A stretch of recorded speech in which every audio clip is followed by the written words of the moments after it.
কড়াইতে সর্ষের তেল দিয়ে খুব ভালো করে গরম করে নিয়ে শুকনো লঙ্কা আর জিরে পোড়া দিলাম, দিয়ে দিলাম কিছুটা ভেজানো ছোলার ডাল।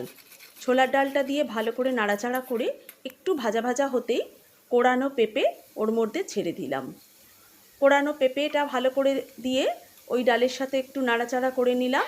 এতে কিন্তু হলুদ দিইনি, হলুদ ঠিক পেঁপে ঘন্টে আমি দিই না, অনেকে দিতে পারে কিন্তু আমি দিই না। এরপরে নাড়াচাড়া হয়ে গেলে ওর মধ্যে স্বাদ মতন আমি নুন মিষ্টি এগুলো অ্যাড করলাম। তারপরে ওটাকে একটা ঢাকনা দিয়ে ভালো করে ঢাকা চাপা দিয়ে দিলাম।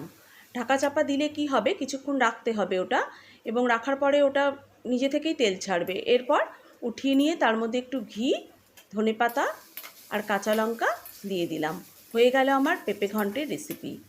তেজপাতাটা দিতে ভুলে গেছিলাম বন্ধুরা, কিন্তু তেজপাতাটা তোমরা দিও। তেজপাতা যখন শুকনো লঙ্কা ফোড়ন দেবে তখনই শুকনো লঙ্কা তেজপাতা জিরে ফোড়ন দেবে, ওটা আমার ভুল হয়ে গেছে। গরম ভাতের সাথে পেঁপের ঘন্ট।